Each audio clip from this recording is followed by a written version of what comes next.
Yes. Okay, and I heard a rumor we're recording. I don't think it's recording on Ring, but hopefully somewhere in the room it's recording. So I will get my gavel out and we will get officially started then. So here we go. And good afternoon. I'm going to go ahead and call this session of the City of Oak Harbor Hearing Examiner to order. For the record, today is July 20th, 2023, just after 1 p.m. And we have one item on the agenda today, and this is, excuse me, apologies.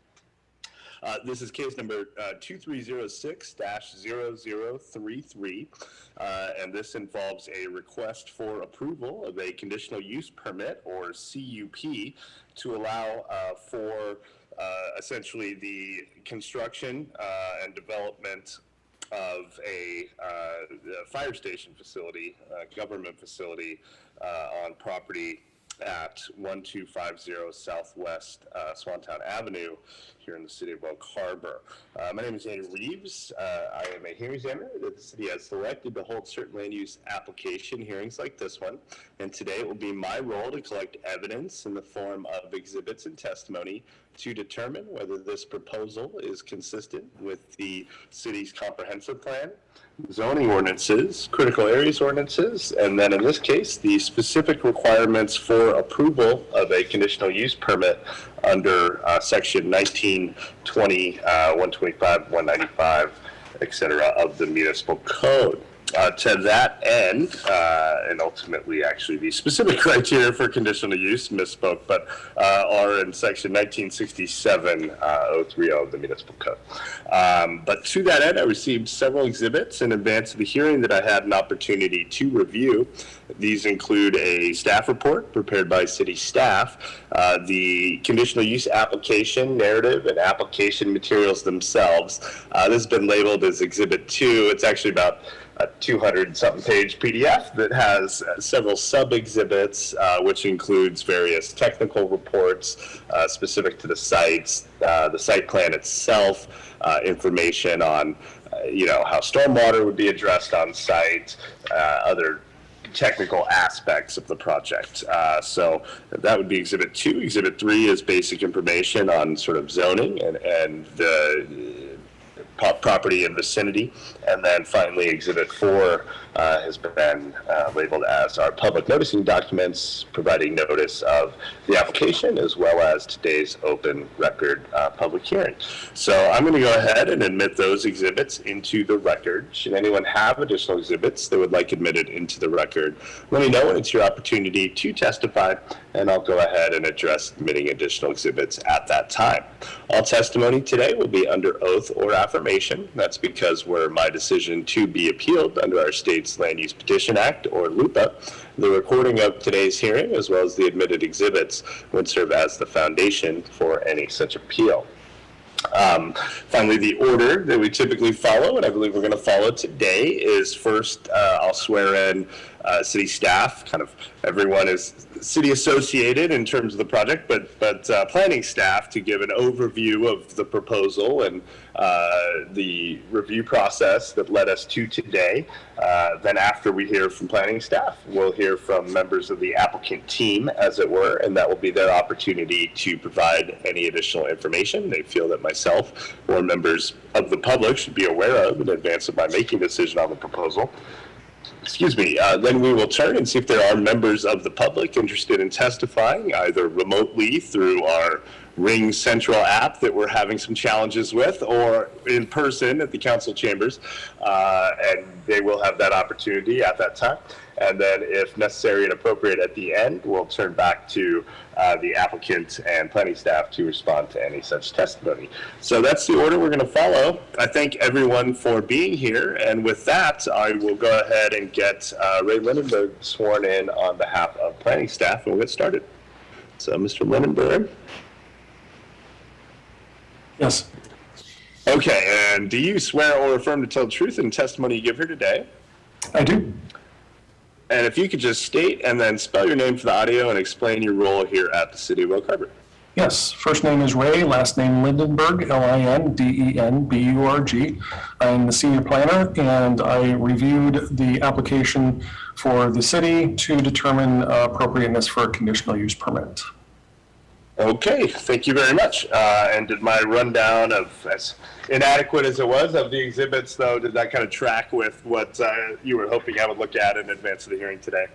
Yes. So what I'll do is just go into a little bit more detail. Your overview was very well done and very complete, but I'll go into a little bit more detail in the actual Exhibit 1 staff report. And if there are any questions, certainly let me know if you have any questions or comments on it. The first thing I do want to point out with respect to the application itself, that this is a conditional use application only. In some cases, we fold together full projects with a conditional use and a site plan and a landscape plan, et cetera. This is just for the conditional use. If you make a determination that it is an approvable CUP, then essentially what will happen is it will need to be in substantial conformance with the information that was provided to you as far as location of buildings and kind of some of those detail things. But there are certain things that will change a little bit, and we would make a determination to ensure that it is, again, with substantial conformance to what was provided here. They did provide a significant amount of information to us, which made it a lot easier for review, and hopefully it will make it easier when we actually get to a site plan and construction documents and those sorts of things. So, and if I can hop in there, just to be clear on that point. So essentially, here in the city of Oak Harbor, a conditional use permit, and this generally is true everywhere in Washington, the sort of gist of it, the raison d'etre, as it were, is that I, the hearing examiner, am assessing whether or not the use that is proposed can be, acceptable for the project site with conditions. And so the sort of nitty-gritty details that one thinks of with an actual site plan are not really what I'm addressing. It's more, okay, this site is the type of site, and this use is the type of use where these two things could go together with appropriate conditioning. And then the more detailed information is going to sort of be assessed more thoroughly through a different process. What sometimes happens is these get consolidated, and I, the hearing examiner, will issue a decision that has actually addressed both a CUP and a site plan. But in this case, as you pointed out at the outset, my focus is on whether or not this, quote, government facility is the type of use that would be, allowed and appropriate with conditions here in the R2, R4 zoning district. I think specifically the R2, well, this is a split zone, I think, right? But that's the focus. Did I get that right? Yes, yeah. And the thing is about conditional use, it's not a permitted use. It requires a little bit more review and conditions, like you said, conditions of approval to mitigate any potential impacts that might come with that use. So, as you mentioned, it is a split zone, R2 and R4 zone districts. The government facility is considered to be a conditional use in both of those zone districts, so we don't have any kind of situation where we have to judge one versus the other or anything like that. A government facility is defined as a government-owned property and or building utilized for administrative or protective services, and that's the one I have underlined there. Storage yards, treatment plants, well sites, pump stations, and sanitary landfills. And so we felt that this fits pretty well under protective services, so we moved forward with the conditional use. Basically, what we're looking at is the property is kind of a long and narrow parcel that runs pretty much north-south in its lengthwise direction there. The frontage is on Southwest Swantown Avenue. That's where the entrance is proposed to the actual building. There'll be an entrance for the fire apparatus, as well as a separate driveway to lead to parking that is located behind the building. There is a significant portion of the lot on the north end that will not be developed, essentially left kind of in its somewhat natural state. Right now, it's kind of left in a lightly wooded / grassland area that's a remnant of an old residential / agricultural property. So it's not exactly native, but it's not developed either. So they're proposing to leave it that way with some additional screening, landscaping, and maintenance to ensure that it doesn't become kind of an overgrown mess up there, which is, you know, obviously an issue as well. So typical, yeah. Sorry, Mr. Lim, are you able to share your screen and maybe put up that plan real quick? Absolutely. I just think it'll be helpful. Plus, when else am I going to be able to point out that I believe this site, more than any that I've ever seen, appears to look just like one of the Easter Island Moai statues. I can't be, as soon as I say it. Yeah, I see it. I see exactly what you're saying. Leans kind of back. Yeah, so this is the frontage here along Swantown, the apparatus entrance that I mentioned there, the driveway that goes up to the parking lot. There is a enclosure for the trash receptacles and generator located over here. And then this is that natural untouched area to the north, landscaping kind of in between, landscaping along the sides and in the front, and then some screening as well along there. So that's what the site itself looks like. I can scroll through and see if we can find some building elevations too. That's a front building elevation, what it'll look like from the street. So that's kind of the basics of the appearance of it. Great, and that area, there's some topography, there's topo lines on the map, but is it slightly uphill from the site? Is that right? So yeah, this is, and let me get back to my staff report because I think I have some specific numbers on there. There is a slope downhill from the north side to the south side, and that slope is about 35 feet total over a distance of about 450 feet. So it's a slope. It's not significant or steep, but it is definitely a grade change there from the north to the south. We have mostly multifamily residential surrounding the property. It's kind of lowish density multifamily residential, especially to the west. It's a series of duplexes arranged on a fairly large piece of property over there to the west. The building itself is proposed to be a two-story, approximately 7,100 square foot building. It's going to include all your typical fire department stuff, the apparatus bay, a decontamination room, storage area, sleeping facilities, kitchen, et cetera, et cetera. All the things that the firefighters and their staff will need to run a day-to-day operation there. They'll have some supporting facilities such as parking areas, utilities, landscaping, solid waste disposal, et cetera. We just looked at the plans there. So most of the development, like I mentioned, is towards the south of the property, towards the street there, with the northern portion being mostly empty. There is an existing well and pump house that are going to be decommissioned per the typical health department standards. They do have pretty heavy landscaping, more than I think we would typically have or see, which is a good thing to kind of mitigate neighbor impacts to the sides there. We do have some native vegetation proposed to lower those utility and maintenance costs, which is always preferred. Again, because it's not a use that's specifically listed as a permitted use, we're here for a conditional use today. And so I just went through the process of a type 3 application that you already touched on, so I'll kind of skip over that. What we do have is the actual conditional use permit application. It talks about the standards by which we judge these applications. In 1967-030, it says no conditional use shall be granted unless it meets the following criteria. And then there's 6 criteria. Staff went through our review and analysis of that, and we feel that it meets all of those criteria. Specifically, we're talking about not creating excessive light, glare, or soil erosion. These are all things that we will review in the site plan review process, are included as part of the conditions of approval here.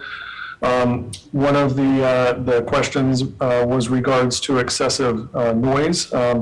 So the nature of a fire station will introduce noise to the area, but as our application did point out, there are fire trucks that pass by there. The mitigation that we've proposed there is to have the fire trucks not start up with sirens immediately upon leaving the building, but as they make their way towards their location, they can use their sirens instead of just kind of blasting them as soon as they come out the door. Hopefully that will kind of ameliorate some of the concerns of the neighborhood there.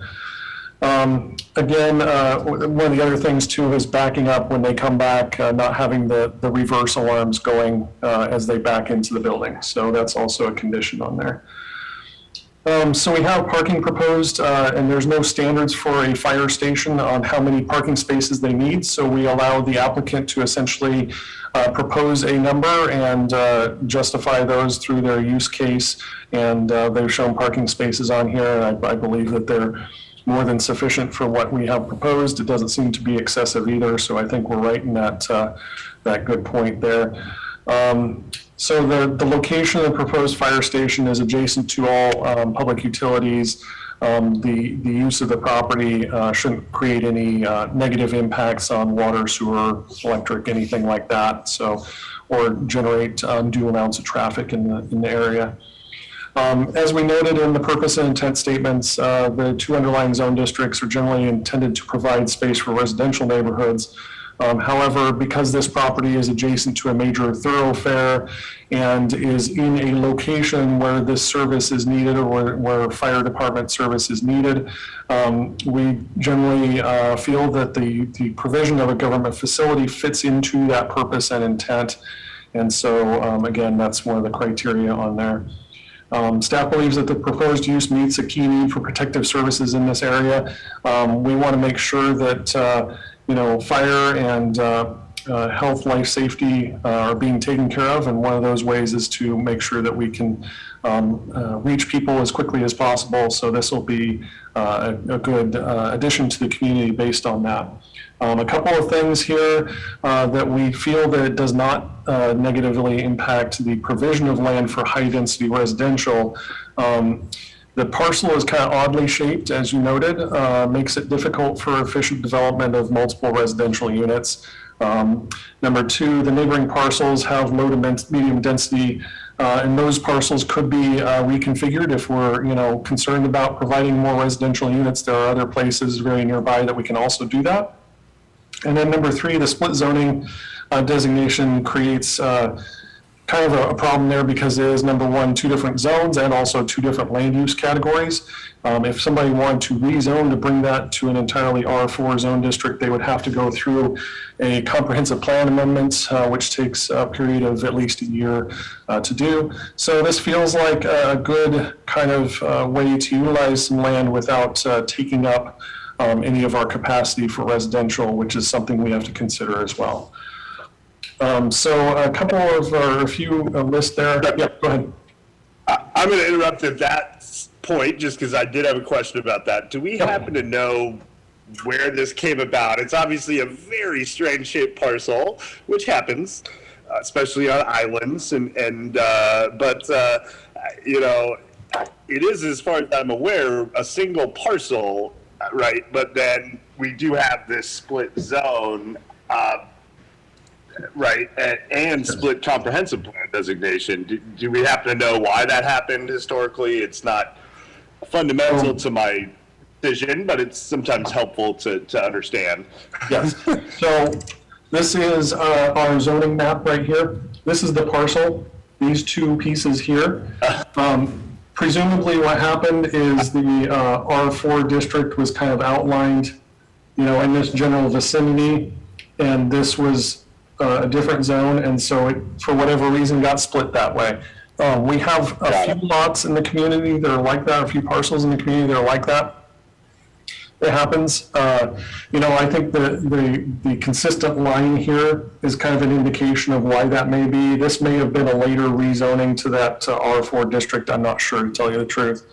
But presumably when you have, these kind of straight lines here, it's either an original parcel of land or, homestead, township range, et cetera. All the straight lines that we apply to our very not straight worlds. So. Yeah, that almost looks like one of those original 40-acre parcels, way back in Yep. You know, I don't think we had the railroad splitting up the land in Oak Harbor in the 1800s, but in much of the country we did, and that's what those look like. Yes. So thank you. That was helpful, the overview to understand where we arrived, but I certainly understand the concept that rather than go through a comprehensive plan amendment, go through a zoning map, you know, associated amendment to the zoning, something like a government use, especially one like a fire station that does serve, you know, an important role in a residentially zoned area makes sense. Out of curiosity, when something like, were I to approve this and this were to move forward, does it get noted somewhere at some point that maybe, you know, next time comp plan amendments happen, maybe this should get changed to, you know, government or you know, public facility?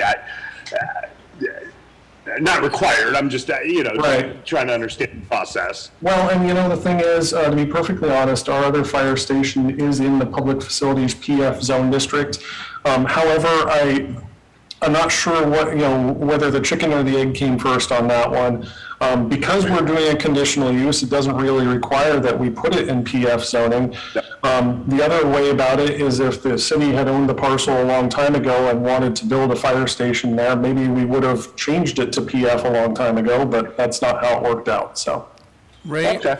Yeah, like I said, not required. Just trying to understand how the sausage gets made and if others are watching so they can understand. But thank you for explaining, and sorry to interrupt yet again. I'll That's let you okay. So, Ray- continue with your presentation. Ray, I can add Yes, to that a little bit. This is Oak Harbor City Administrator Blaine Oborn. I'm going to swear you in, okay? Okay. Do you swear or affirm to tell the truth in the testimony you give here today? Yes, I do. And if you could just then state and clearly spell your name for us. City Administrator Blaine Oborn, B-L-A-I-N-E, Oborn, O-B-O-R-N, and it's a small b. O-B-O-R-N, a small b, no apostrophe. It's not an Irish Oborn, it's a Scandinavian Oborn or something like that. I say I pronounce it like it's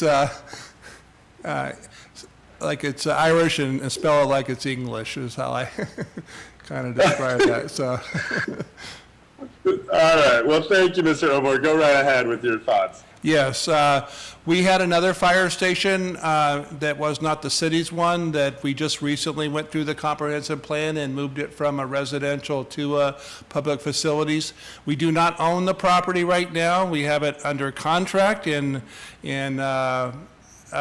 one of the major hurdles we're looking forward is getting this property owned by the city. So we're not going to do the comprehensive plan process route. It's easier to do it under the conditional use permit, and this is a condition of the purchase of the property. So assuming we do not get the approval, then we won't proceed with purchasing. But if we do get the approval, next time we go through the comprehensive plan change, I'll do like what we did with another fire station that was owned by another jurisdiction in the city.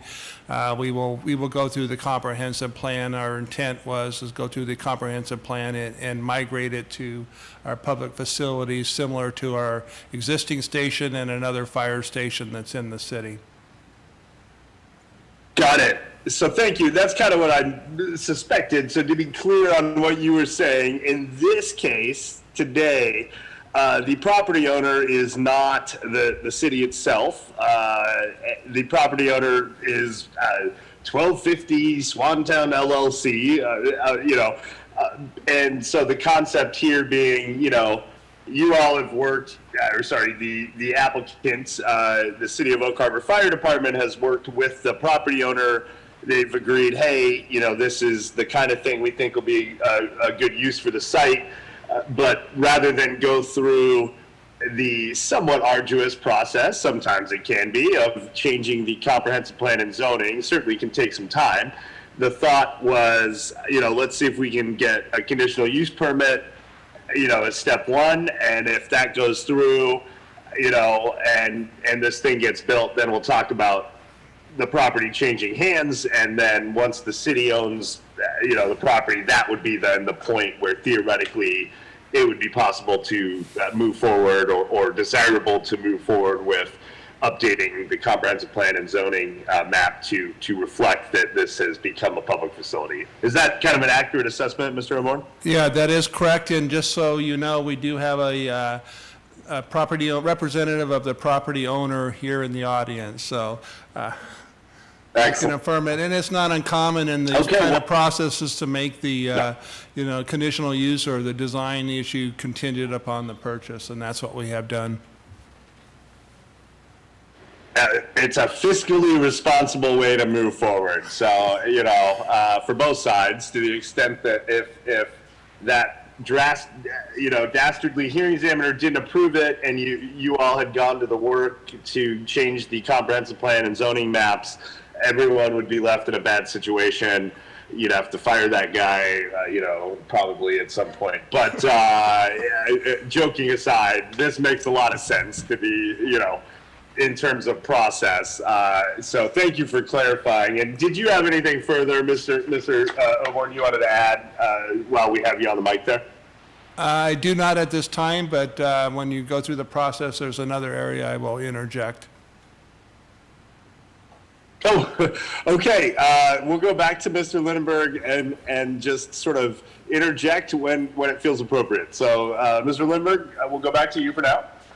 All right, thank you. I just want to address, there are potential negative impacts here, obviously, and we feel like those can be mitigated through a series of potential ways. Heavy landscaping, like I mentioned before, will screen the east and west of the property and parking areas and utilities. Lighting is to be directed downward. That northern portion being left in kind of a natural state should be considered a pretty good mitigation. The exterior design of the building is high quality, and we feel very comfortable that it meets our design standards. And then the noise and increased traffic would be offset by significantly faster emergency response, which we feel is a net benefit to everybody in the community. Going into the comprehensive plan goals and policies, we go into the government services element, and it really fits into maintaining and enhancing fire protection to safeguard life, property, and firefighting personnel. So we have that in there. If the conditional use permit is to be approved, the applicant plans to submit a full site plan review that includes the site plan, landscape plan, building plans, other supporting documents. Those are a type 2 review process, which is staff level, as we mentioned before.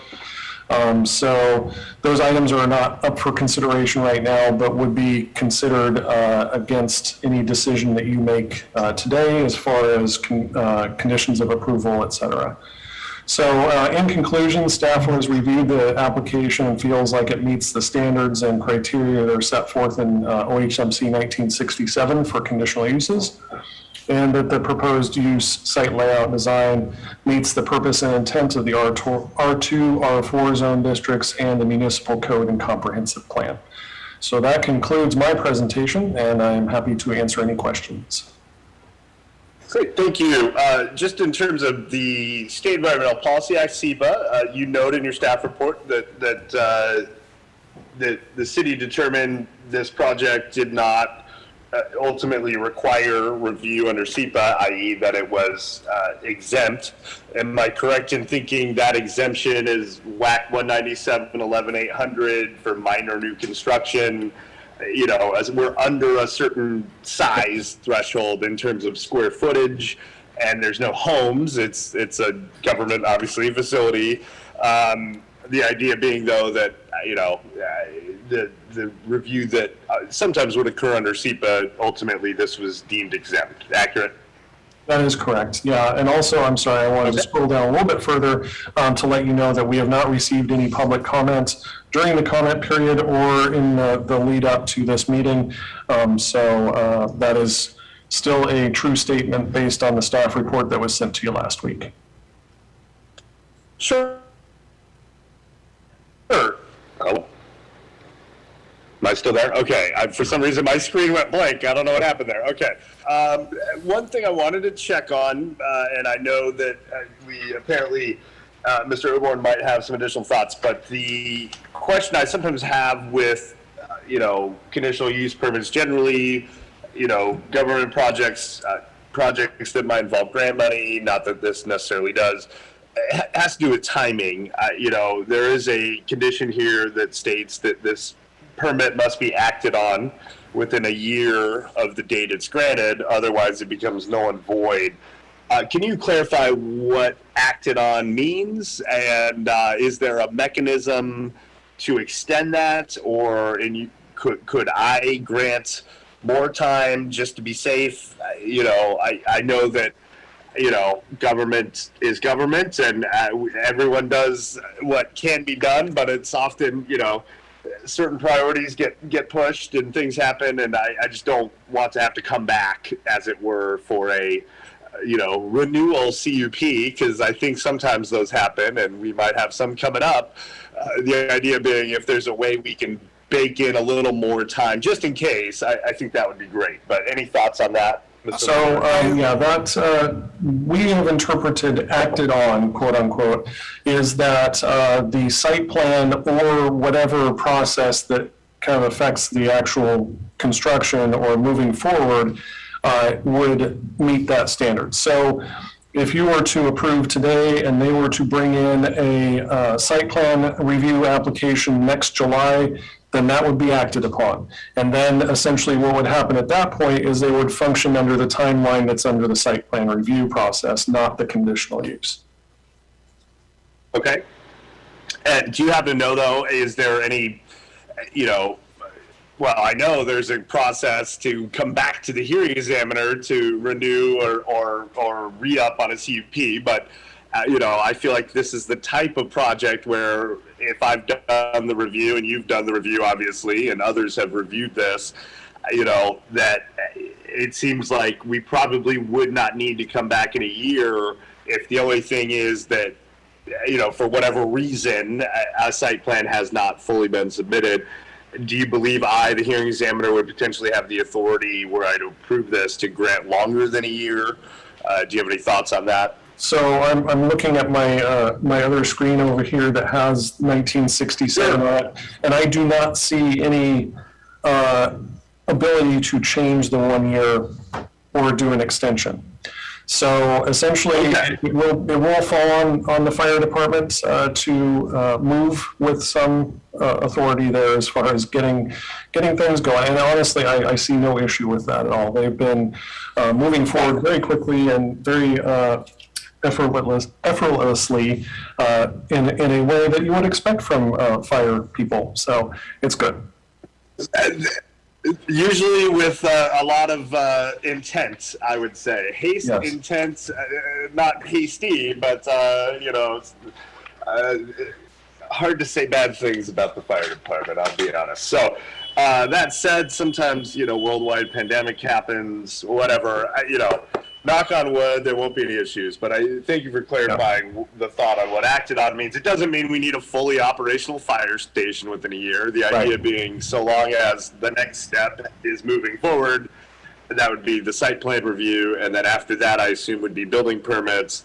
As long as Yeah, there are many steps during which they can extend. What we don't want is this is an approval with no deadline. It's that we want to ensure that something moves forward in a reasonable manner. Excellent. That was the big one I had there. And then in terms of just always like to ask, but no major changes to the comprehensive plan or zoning ordinances that would have an impact on this proposal since it was deemed complete? No. Nope. Okay. And then I didn't have any other actual questions at this point because I think we went through them all as we went through. So unless you had something else, Mr. Lindberg, I'll go back to Mr. Oborn, who had indicated he might have additional thoughts. But anything final from you? We'll come back at the end, I promise. But from you, Mr. Lindberg? No, I think that concludes what I have. Thank you. Excellent. Thank you. So our city administrator, Blaine Owen, you had another thought, comment, something to share? Yes, under the, our process here on the public notices, because we're also the applicant, we wanted to make sure we made a decision to exceed the requirements in 3 areas on the public notice. The requirement is to go 300 feet. When we did our public notice, we went 500 feet. Our requirement is to go to the tax record applicants. We went to the TAC record, and there's a lot of apartments in there, and that would be affected by it. And so we went to all the residents too, in that area. And then we had an open house last week at the fire station, and as part of the notice that went out, we notified of the hearing, and then we also notified of the open house where they can actually see the plans, and also we directed people to talk to Ray and also our fire chief on that, and our fire chief took a few questions, but very little input from the community. But we really wanted to make an extra effort there to show that we really we're not trying to sneak this through, and wanted to be very transparent, and exceeded our notification requirements to the public. Well, thank you for explaining that. And the staff report did note that there was that separate open house at the, I think, the East Whidbey Avenue station, and that didn't involve any written comments. As you noted, there were some, back and forth questions, as one would expect. But great to point out that for these types of, public facility projects, better to go over and above. And this is good practice, because the community will generally always welcome a use like a fire station, but there are some other public facilities that are less popular, but a good practice for some potential future use that would maybe not garner the support a fire station would. So thank you for explaining the notice that occurred, Mr. Oborn. Do you have anything further you wanted to touch on before we move to members of the applicant team? I do not. Great, thank you.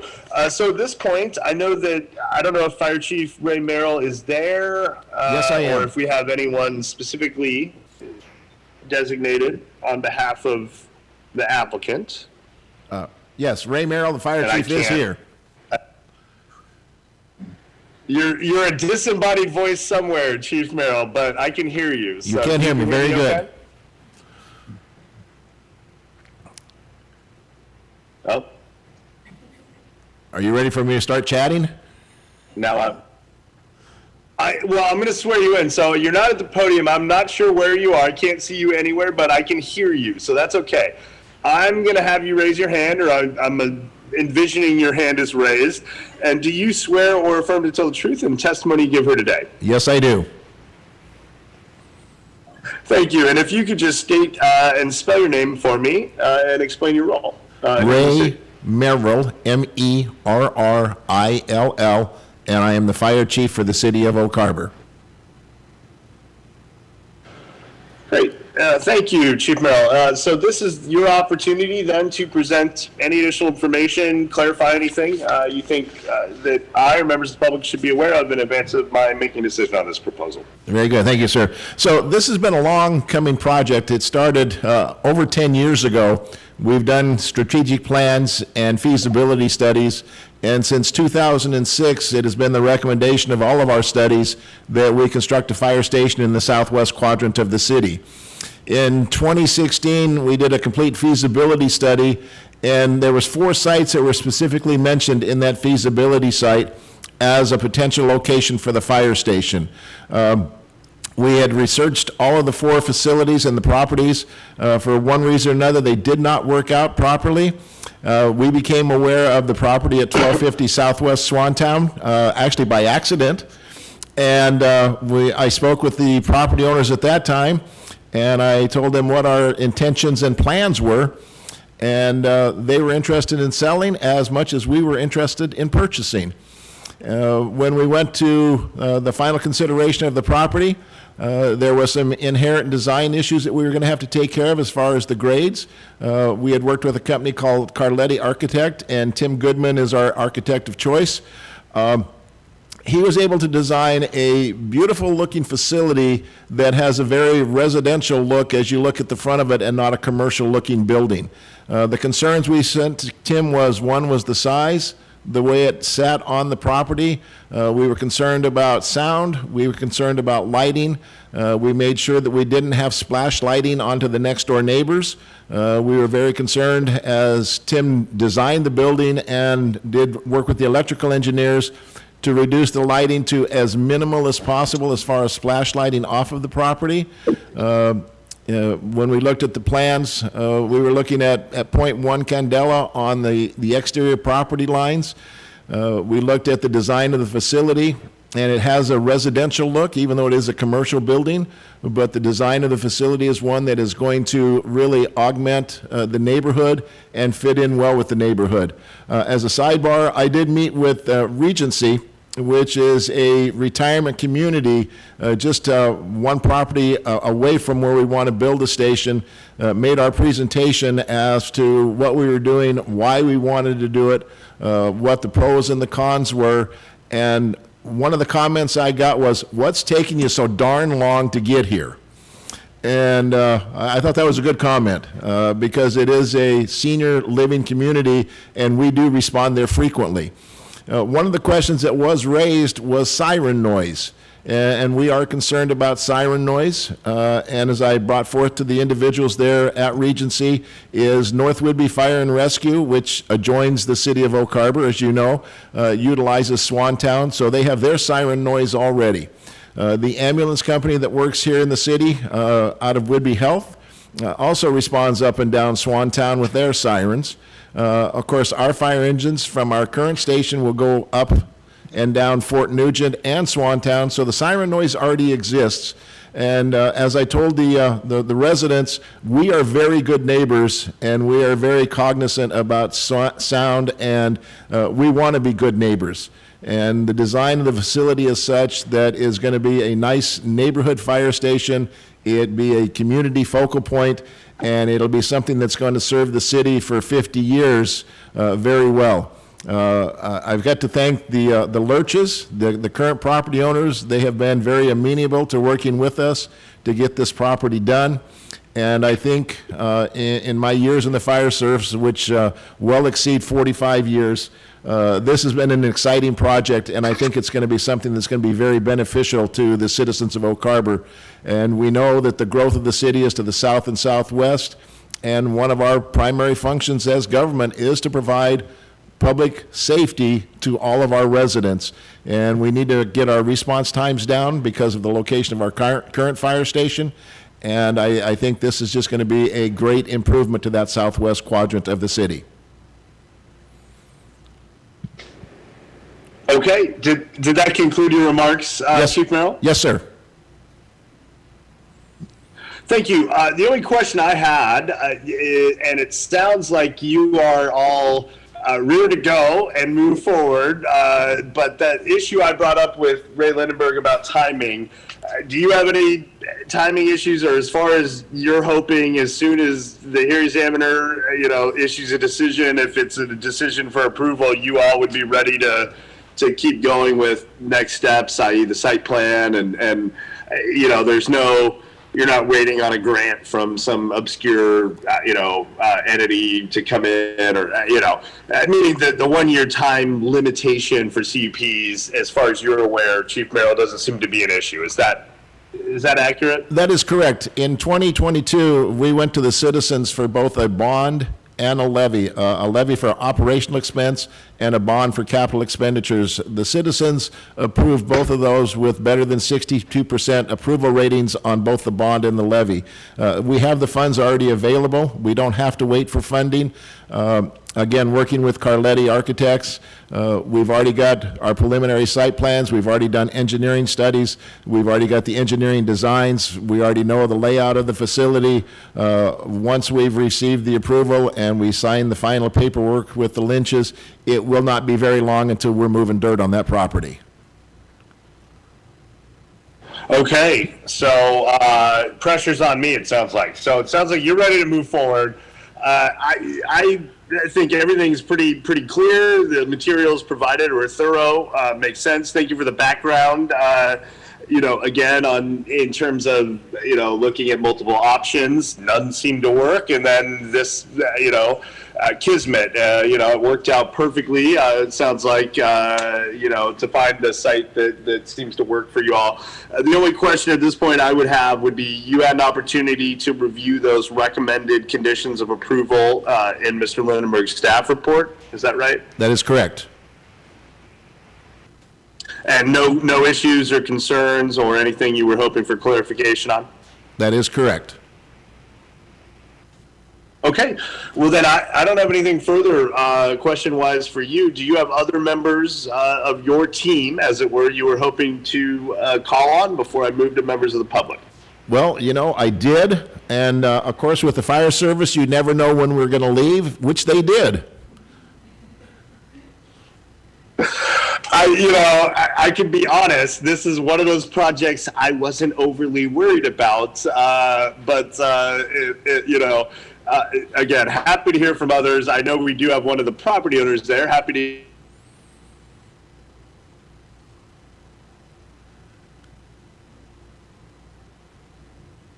hear from the property owner if they would like to participate. You're aware, though, Chief Merrill, no one specific to the applicant team you were hoping to hear from at this point. She is amenable to speaking if you like. Yes, come up to the podium.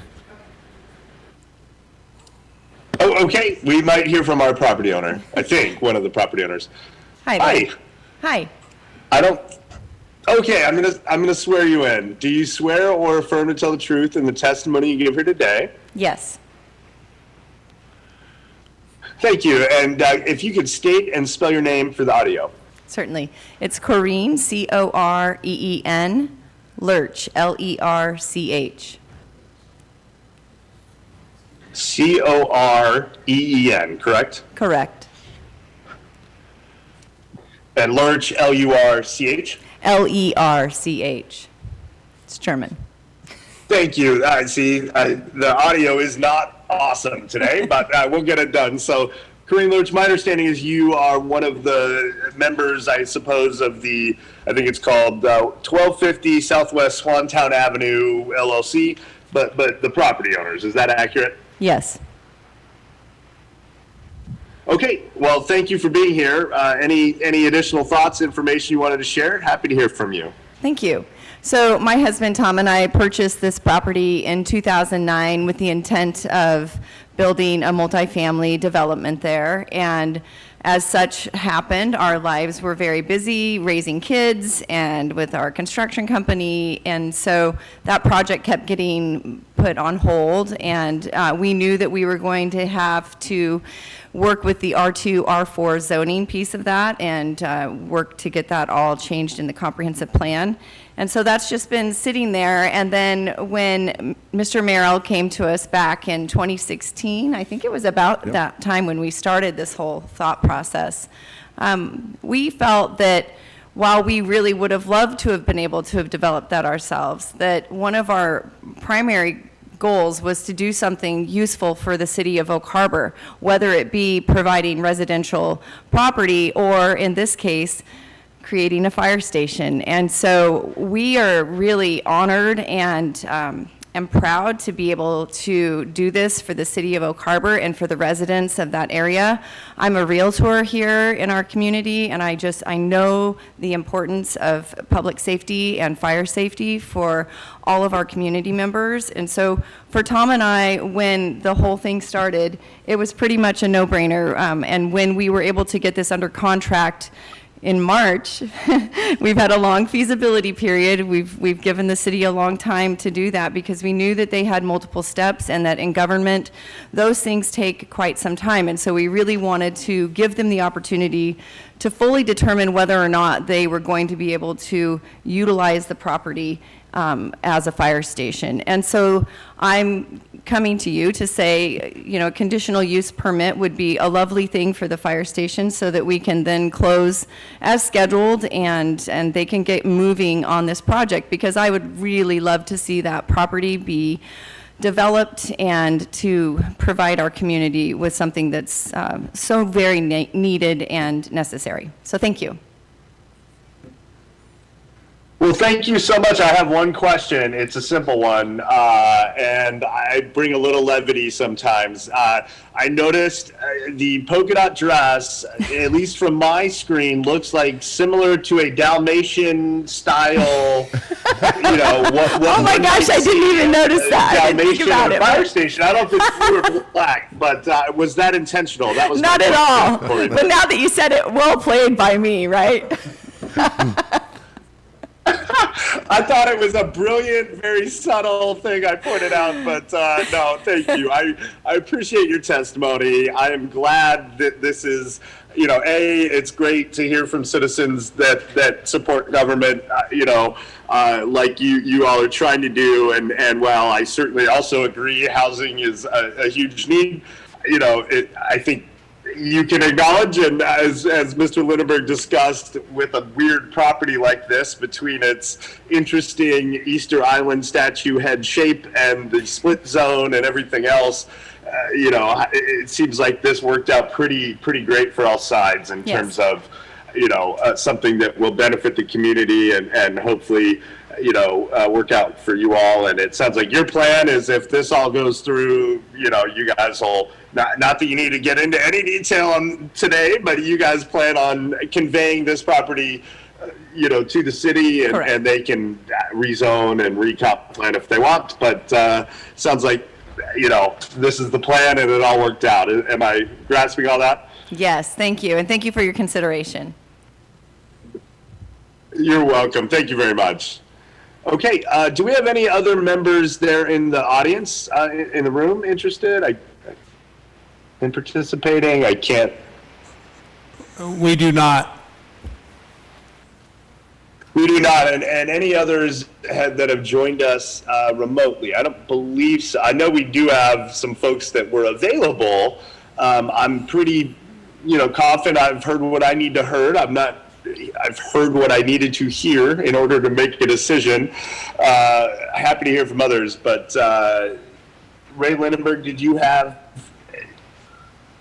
I don't have anything to add, and I'm sorry, we're skipping a little bit with the sound. I don't have anything to add. I don't see anybody here that's entered the meeting that needs to speak on this, so I think we're good. Okay, yeah, folks could hit the raised hand right now if they desperately wanted to add something. I'd be happy to hear it. But as projects go, I feel like we've had thorough presentation. This is on the more feel-good scale of the spectrum, which is nice. We all need these sometimes, but I'm not seeing any raised hand features being used. And Mr. Lindbergh, you just acknowledged nothing further you thought you needed on your end. And I don't always, not even often, get to do this, but I can say, based on my review, based on the testimony I heard today, based on the thorough staff report, and based on the materials that have been provided to me, I see absolutely no concerns with this proposal. So it is my intent here in the next couple of weeks to issue this conditional use permit, issue a decision approving this conditional use permit with the conditions that have been recommended by staff. So you all should get that in a couple weeks' time, and the fire station can then move on to next steps, and hopefully it'll be a great project for the community. It sounds like that's the intent, and we're all looking forward to that. So with that, I think we can end our meeting today, but thank you to everyone for participating. We note, I think this is our first meeting without our normal hearing examiner clerk, Sarah Heller, who is on leave because of a new baby, and we wish her well. Just wanted to point that out, and thank you to those that have stepped up and helped me out otherwise in the interim. So thanks everybody. Thank you.